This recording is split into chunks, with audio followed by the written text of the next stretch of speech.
Well, hello! Welcome back to my channel. Jashana here to talk about a friggin' book series. Actually, I already filmed this video, but it was way too long and I didn't feel like editing all of that, so I cut some stuff out. This is going to be not necessarily a review, but a chat about the Faithful and the Fallen series by John Gwynne, which includes Malice, Valor, Ruin, and Wrath, the best one of the series for me. You guys have heard me talk about this a fair amount recently because I read the last book recently and I read Ruin right before that. At any rate, it's epic adult fantasy. The setting is the Banished Lands. There's mankind, giants, and other mythical beings, creatures, and monsters as well. Thousands of years prior to the events in this series, there was this epic god war, and it nearly wiped out the entirety of the Banished Lands. It scattered the giant clans to the wind and severely diminished their numbers. And now the Banished Lands have many different kingdoms, queendoms, people ruling here and there and everywhere. But there is a prophecy about a return of the God War that is coming about, and it seems like maybe some of these things in this prophecy are starting to come true. So lines are drawn and alliances are made on either side of this. Some people following the bright star, the good guy, some people following the black sun, the bad guy. And most of this series is just them gaining allies, making moves against each other, trying to take each other out, and there are these 7 treasures that they need to find. The bad side wants to find them to bring forth just death and destruction on the world. The good side wants to find them to keep them away from the bad side. And there we have it. So I will first be just giving my overall non-spoilery thoughts. Once I start talking spoilery stuff, I will let you know. So I've said this before, I've said all of this before, but the first 2 books were definitely slower to start for me. I wasn't having a bad time with it. I just was like, okay, this is a little slow. I'm enjoying getting to know these characters, but not a lot's really happening. And I'm not getting super invested in the characters just yet. It wasn't really until the second book that I started getting really invested in my faves, because my faves weren't necessarily my faves in the first book. I'll get more into that later. The third book also was a bit slow to start, but I said when I reviewed that one that I don't know if that was the book or the fact that I was reading 4 or 5 other things at the same time when I read that one. Could have been because of that. Now, Wrath, the 4th book, no pacing issues whatsoever for me. Shit was going down. It's the final book, so of course, it's the finale. It's very action-packed. There's something happening in pretty much every chapter that is very important. Again, John Gwynne doesn't do super detailed character descriptions. Some of them, I don't really know what they look like. I can think of something in my head, but is that really how he described them? Could be. I don't know. There's a lot of characters in every book. There's like at least 10 POVs in each book, probably more like 13, 14. So you get to know some of them on a deeper level internally, but yeah, he doesn't describe them overly huge amounts, which is fine with me. I don't care. Doesn't bother me. I think with that many characters, it would get way too bogged down if he was giving all this description every time of each person. It would just get like, okay, dude, I don't care. I want to know what's happening. For me personally, anyway. And again, John Gwynne's action scenes are just top fucking notch for me. And I talked about that at length when I was talking about Wrath. I just think he does it so well. It's so exciting. It feels so epic every time, whether it's a fight, a one-on-one fight between 2 people or a full-on fucking war battle. And Alex, when he talked about Ruin, Alex Nieves, I don't know if I said this before, but he mentioned also thinking that the action is really great. And something that John Gwynne does, which I was like, oh yeah, he does, is if it is an epic battle, we're with one character over here and they're doing this and they're fighting this person and they're, yeah, whatever. And it's all exciting and epic and awesome. And then they look across and they see their buddy over there fighting somebody else and they think about it for a second. Next chapter. Now we're with that guy over there on the other side of the battle and we're seeing his perspective. And he switches between really well and really flawlessly, and I think it makes it all just flow together really well, and you get that larger picture of the battle from these different characters that are in different parts of the battle. And it just works really well for me. And he does the Deus Ex Machina, the Here Comes the Cavalry, so fucking well. And those are tropes that just work for me. I love them when they are done well. I know it's not realistic and it's so convenient and bleh. I don't care. It's a book. It's fun. I want it to be fun and epic and exciting. And it is. So I love it thoroughly. And yes, sometimes when an author does that a lot, it can be predictable, right? You get familiar with, oh, somebody's gonna come save the day, whatever, whatever. I don't care necessarily, because for me, if I can predict what's gonna happen in a book or in a scene or in a chapter or whatever, if I can predict what's gonna happen and it's boring to get there, I'm annoyed, right? If I'm like, I knew this was gonna happen and like, it took forever to get here, and it seems like you wanted it to be this big reveal, but it really wasn't that exciting. Like, fine. That annoys me. But John Gwynne doesn't do that. Even the times where I did predict things, like, oh, so-and-so's gonna come save the day, for sure. We saw them earlier leaving this area, heading in this direction. Like, they're obviously gonna come save the day. It doesn't bother me, because the way he writes it, it's still exciting. The journey to get there, to the predictable thing, is still fun and exciting. So it doesn't bother me. It just makes me anticipate it. Like, come on, I know they're gonna come, right? They're gonna come, right? Come on. And then when they do, I'm like, fuck yes! Oh, I knew it! And I don't feel like, oh, I'm so smart for knowing it, because it was pretty predictable.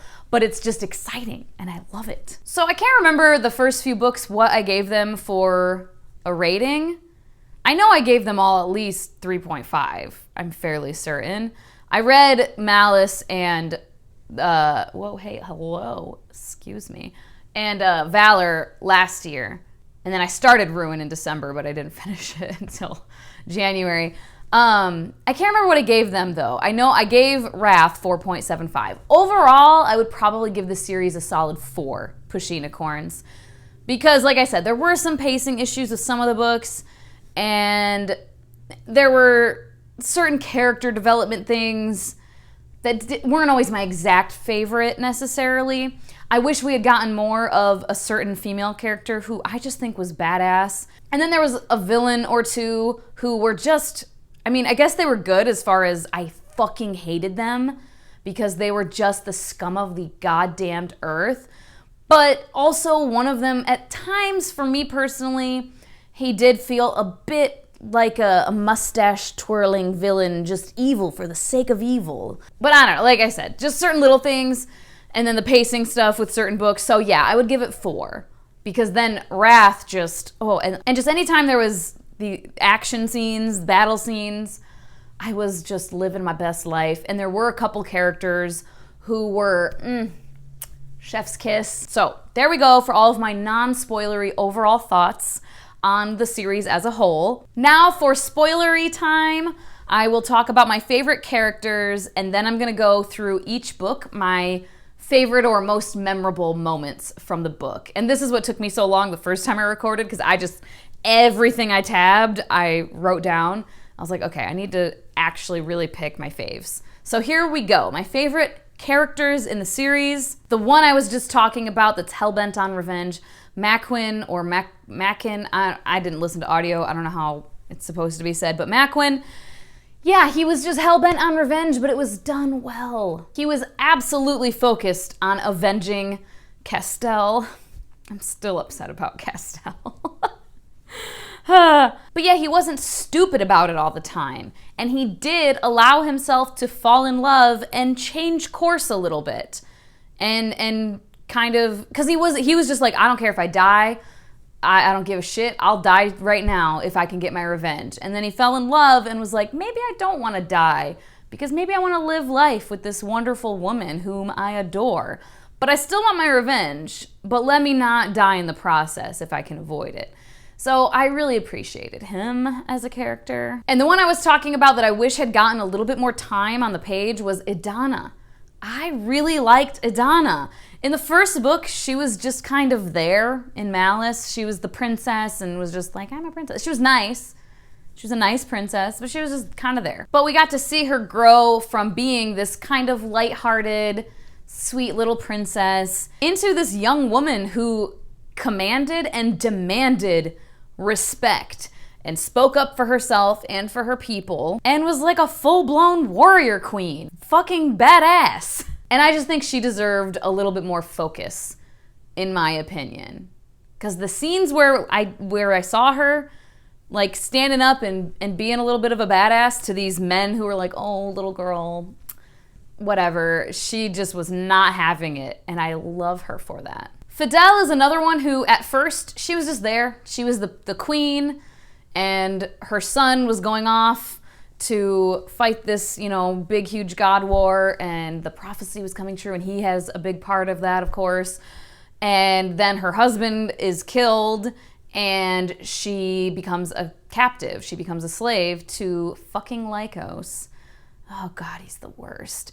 And even then I was kind of like, oh, this poor lady. Oh, this sucks, man. I fucking hate him. Like, she seems nice, you know? It wasn't until she escaped with Maquin that I started, you know, that's when we started to get to see her a little bit more and to get to know her a bit more. And I love her. Watching her adapt and survive out in the wilderness, which she had never done before with Maquin, was really great. And she was just consistently an intelligent, brave, loyal woman. And then my absolute favorite, one of like my favorite characters ever, I think, and I don't really know why. I do know why, but I don't. Camlin. I love Camlin. Oh my God, he is so funny and witty and capable and clever and sneaky. I just love him. And I think I love him because his conscience is just so innate. He's this guy, you know, being a thief, living out in the woods, being whatever, you know, he's a, what am I trying to say? What, like, he's a criminal. You know, there's a word I'm thinking of, except I'm not thinking of it. But yeah, he's just a criminal and doing all this shady shit. But then when it comes down to it and someone's life is on the line, an innocent person's life is on the line, and he's on the bad side of this, he just immediately is like, no, I can't. And he doesn't even really think about it. It kind of just happens, and then he's sitting there going, why did I do that? Why the fuck did I do that? That makes no sense. Makes no sense why I would care about this. Makes no sense why I would try to save this person. And he just consistently is thinking stuff like that. Like, why am I acting like this? I shouldn't act like this. And you're set up with him almost with this nervousness that he's gonna turn on everybody because he has this constant, man, I should just say screw these people and go do my own thing, or I should turn them in. I'd be so much easier if I would just turn them in and turn them over. But then he's like, nah, I can't do that though. They've been so good to me. Why would I do that? I just adore him. Like, he's just inherently a good person and loyal, despite the choices in his life that led him to be a bad guy, you know, be a thief and be a criminal and whatnot. But like I said, when it came down to it, he made the right choice, and then he consistently did. And he was just so clever and so good with a bow. I love characters that are good with a bow and arrow for some reason. I don't know why. Yeah, he was just a fun time. All right, moving into most memorable moments from each book. So there will be spoilery stuff, so if I get to a book that you haven't read yet in the series, you know, you might want to pop off the video. So starting with Malice.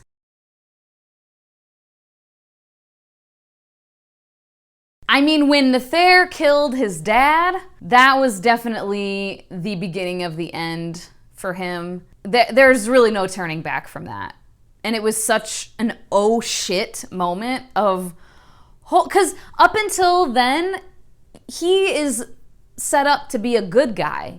I really liked him at first. I was like, man, this Nether guy, he seems really nice. He seems cool. He had all the good intentions, but he was so easily led astray because of his, I think, lack of integrity, which is a huge theme throughout the series, of having integrity in the face of a difficult choice, doing what is still the right thing to do, and he couldn't do that. And that moment was, okay, nope, you're not a good guy, are you? And also, Gar going full badass in the feast hall when that battle broke out there, and everyone's like kind of watching Gar like, what the fuck? Oh my God, how's he moving so fast? And that was your first little hint at things to come. And in that same scene, when it was all starting, like the tension was building and shit was kind of starting to go down, but the battle hadn't started yet. And it was the end of a chapter when Camlin is there. I love him. And in the scene, Camlin sees one of Nether's guards pull out a sword and hold the tip of their sword to the king's throat. And Camlin is watching this, and in the scene, he just quietly like pulls his bow out to point it at the dude. And I don't know why that moment, I was just like, oh, I'm so excited. So moving on to Valor. So again, spoilery stuff. If you have not read Valor yet, click out of the video. Corbin saying this one line, which it's a well-known type of line or sentiment, concept, whatever. I've seen it over and over again in fantasy books and in movies and just all media. But every time I see this kind of quote, I just love it. Corbin saying, "Without fear, there is no courage." Oh man, when everyone says that on the audiobook, her name is pronounced Cohen, I think. I was saying Cywin in my head, or Kywin, I don't know. Corbin's sister, I'll say Cohen. When she is captured, and with Veritas and Alkion, and Veritas seems to maybe be a little soft on her, be a little sweet on her, And when Alkion is taking her away from Veritas, like they're going in a separate direction, and Veritas gets all freaked out, like, wait, where are you taking her? Where's she going? Oh, I loved it. I was like, you love her. Oh, another beautiful end of a chapter moment. When Corbin and crew, they're on their way to save Cohen, but she doesn't know this, obviously, and she's with Alkion, and they're sitting somewhere. And the end of the chapter is Cohen and Alkion sitting there and hearing a wolf howl off in the distance. And then the chapter ends. And I got goosebumps. I was like, hell yeah, here they come. Oh, they're gonna come save her. Loved it. Oh man, Maquin is a slave through most of this book, and it's just terrible. And Orgel, also his sword brother. And towards the end in the fighting pits, when they just go all out and they say to each other, and this is when Maquin and Fidel manage to escape, but Maquin says, "This end will do me just fine." And Orgel says, "Let's see how many we can take across the bridge with us." Ah, I love it. So good. So good. All right, Ruin. Moving on. Again, spoilers. Click away. Thanks for stopping by if you haven't read this one. When Maquin is mortally wounded almost, like he's not in great shape, and they are in the castle now with Albin and Ector and Krellis, and Albin says, this is what's wrong with him, it's not looking great, and he goes, "If he's a fighter, ... and Fidel like scoffs and says, "He is the definition of the word." And I just love her like fiery like belief that he can't possibly die. He has to live because she sees no other option. And he's just so infallible to her. He's so strong in her eyes that she can't even fathom him dying. And I just love it. I love their love. And then when Maquin comes back from the Bridge of Swords, and when he tells her, "I came back for 3 people, 2 for vengeance, 1 for love." I can't. Oh man, I never thought a fucking bird would make me so emotional. But in this series, fucking Craft. So we have Craft and Fetch, right? And I think it was in the previous book where that hawk, I think it was Jael's hawk or somebody's hawk, killed Fetch. And then now in this book, Craft fights that hawk and kills the hawk and says, "For Fetch." And when he said that, I was like, oh, Craft. Like a talking fucking crow. It got me like teary-eyed while reading this book. When Camlin found Halion in the marshes, oh, that was so great. So many great reunion moments in these last 2 books. Oh, so great. The battle at Graham's Hold was so fucking great.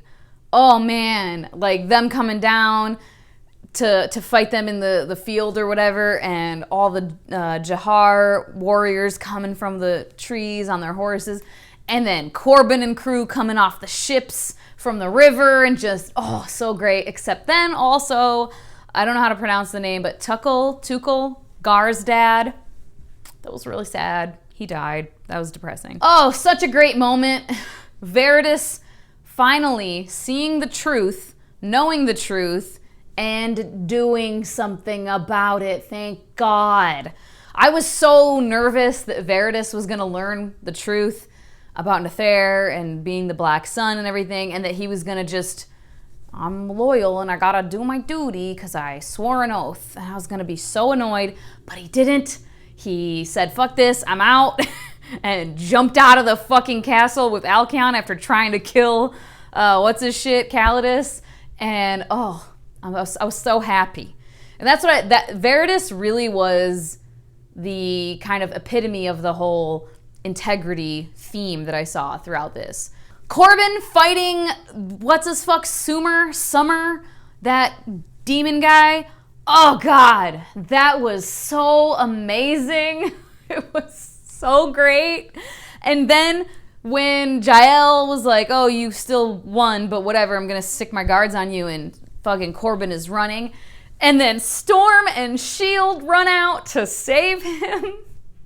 I got so fucking hyped up in that scene. I was like yelling at the book. Oh my God, it was so great. And then the end of that book, fucking Storm. Those goddamn bears. Ugh, I was upset. But then moving on to Wrath, the final book, spoilery thoughts coming in. Right at the start, Krellis and Maquin saving Veritas and Alcyon. Oh, that was so good. Another reunion. Well, they had seen each other, but this was like the, okay, we're back together now, of Krellis and Veritas, brothers. And then Storm lives. Oh, so happy. I was so fucking happy about that. And this is what I was talking about with Adana. There was a scene in here where these, you know, the council guys, these older guys were talking and being like, you don't understand. And she legit said to their faces, do not patronize me. I know that this war isn't quite won yet, but blah, blah, blah, blah, blah. And I wanted more of her because it was so great. Oh, when Maquin finally got revenge and killed Jael. Oh, and he kept saying, for Castell. And then like, cha-cha-cha, for Castell. Stab, stab, stab. For Castell. And then like slit his throat or whatever he did. He said it like 4 times, for Castell. And every time I was like, I'm gonna cry. You did it!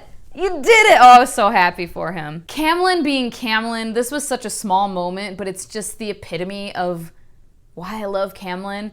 I think it was Meg was talking to him. Someone was talking to him. It was Meg or Dath, somebody.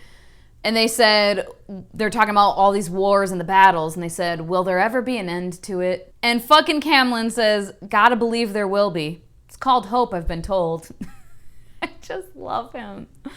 Oh my God, when Corbin is at Graham's Hold with the Jotun bear rider giants, and he hears his name, and it's goddamn Gar coming up, just walking up with a sword to fucking save him.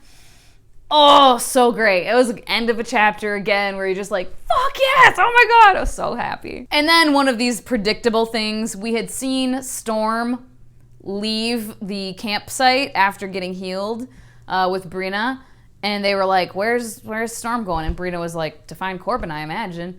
And then you don't see, and then they go save Corbin, and then they're like going through the forest, and I'm like, Storm's coming at some point. And the Jotun come back to try to fight them with their bears again, and then Storm shows up. And like, even though I knew it was coming, it was still so much fucking fun when she finally showed up. Oh, so great. Fucking Fidel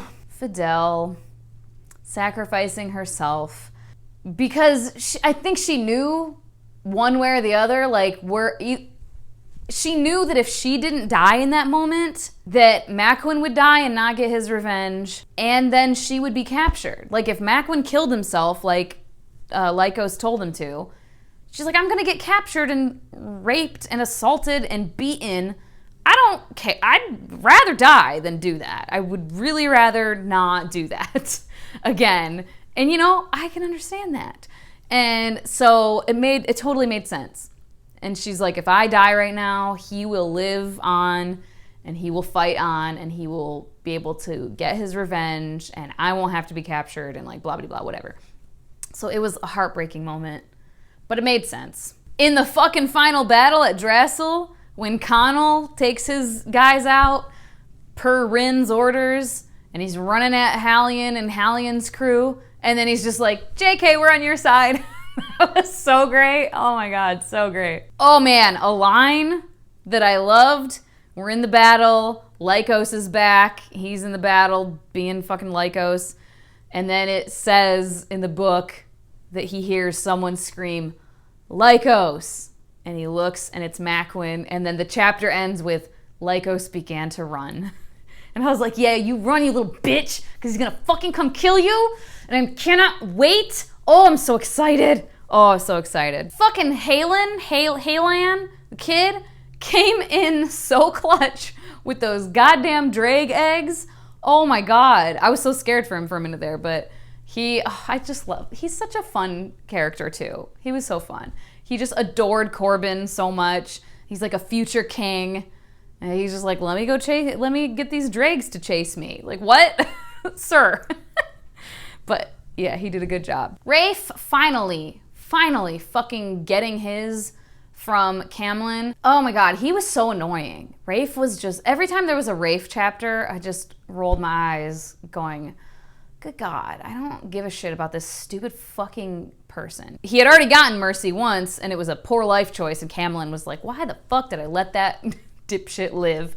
I shouldn't have. So then this time he starts crying and he's like, mercy. And Camlin says, mercy? Bollocks to that. Just fucking guts him. Oh, so great. Maquin going out in just a ball of flames and getting his revenge finally on Lycos, thank God. And then going back to the battle and being like, let me fucking go crazy. But then he dies. You knew he was gonna die. Like, once Fidel was gone, I just knew Maquin's not gonna make it. Like, I just knew. There's no way. There's no way Maquin was gonna continue on without Fidel. And after everything he went through, no fucking way. But then seeing them reunite in the afterlife on the Bridge of Swords, oh, that was so great. So happy for them. I mean, they're dead, that sucks, but you know what I mean. And then this right here is why Veritas, I mean, is he one of my favorites? I don't know. You guys know per Kale and just characters like that are all like, duty, honor, I do what I'm told and I'm just so honorable. I'm such an honorable person. I don't know why, they don't do a lot for me usually. I did like him. I liked him quite a bit. More towards the end once he saw the light and kind of came out of that. But this right here is this whole integrity theme. Him and Nether, and Nether finally gets his as well, and he dies. But right before, Nether says to Veritas, you made the wrong choice. This battle's won. And Veritas says, my choice had nothing to do with victory or defeat, but right and wrong. And I was like, exactly. And I do love him for that. I do love him for that because I love a good, solid-ass sense of integrity. Oh, something I did not predict was the fucking Jotun showing up in the battle. When that happened, I, again, screamed at the books. I was like, oh, fuck! The Jotun came back! You just didn't think they were coming back. We saw them like, okay, we're gonna go figure our shit out. We got a whole mess happening right now. So I was just like, I had written them off as like, they're doing their own thing. So then when they showed up, oh man, I was so excited. Corbin killing Calidus. Sometimes you have to give a wound to take a wound. Oh God, so good, so good. But then, as Corbin is like laying there dying and Craft is injured, and they take Craft and put Craft on Corbin's chest, and it says he like nestles up to Corbin's chest. Broke my little heart. Oh my God, I might cry right now. It was really sad. Again, who thought a fucking bird would make me so upset? And then afterwards, when all is said and done, and fucking Craft got his little wing fixed, but for a few days, Camlin was carrying him around, and then he realizes that Craft was lying and Craft has been fine for a few days. And Camlin goes, "Why, Craft? Why have you done this to me?" It just made me laugh.